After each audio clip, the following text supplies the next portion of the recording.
All right, let's talk about Invincible episode 2. This was an interesting episode, not a bad episode. You can tell that they should have released like they did the last time. Well, shoot, what was it? When they released Invincible in 2021, they released 3 episodes. I believe they should have done the same thing or released 2 episodes last week, because this episode was a nothing burger, I call it. It's not. Here's the thing. It doesn't really progress the story as much as you think. This episode was like, the first episode kind of progressed the storyline that we're going to get the first half, if we get the first half. But it doesn't do it so much. But it does tell you, okay, this is where we're going. This episode is one of those filler episodes. It's like a filler episodes that they just threw out there. It still kind of harpers back to the last season, especially the fallout with Atlantis and one of the Guardians, Atlanteans that got killed from Omni-Man.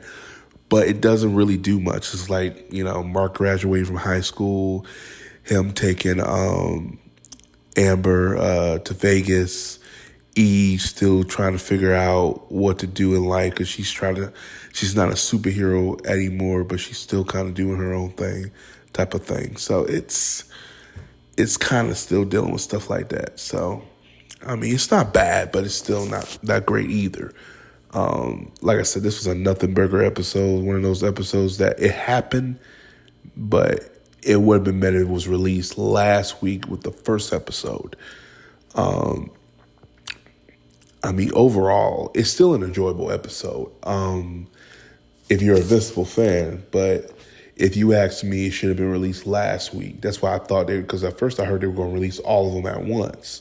But then I heard they were going to release episode 1 and 2 together, because I look back at it, the first season. I think what made the first season so good was they released all 3 episodes, and it got people to really digest the show in its entirety, especially what Omni-Man did, because that cliffhanger was probably the best cliffhanger you'll ever see.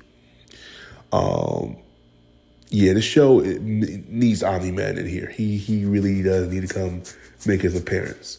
Because this ain't working for me. I need my Omni-Man.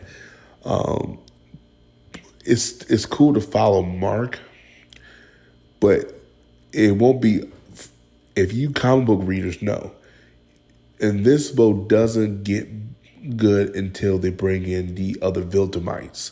Once the other Viltrumites come in, that's when Invincible gets its thrive.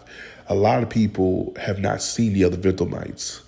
The other aka Kryptonians, the Viltrumites, when they come in, that's when shit's really hit the fan. That's when it gets real good. Because you start having these type of Superman's fights and Dragon Ball Z level fights. It's awesome. But there's other stuff too. But like I said, this episode was okay. I think the first episode I gave it 8 out of 10. This one's probably a 7 out of 10. Again, it's one of those episodes that doesn't really progress the story, especially like if you watch the whole episode, it really doesn't progress the main storyline that's going on this season. Like the last maybe 2 minutes maybe progress the storyline, and it's kind of real quickly. You're like, really? So I don't know. Like I said, I'm not a big fan of how they're doing the pacing with this one. It is what it is. Also, Mark's mother dealing with the aftermath as well, too. Mark's still trying to figure it out. I will say Mark is becoming his own character a little bit. He's trying to correct the wrongs that his dad did and stuff like that.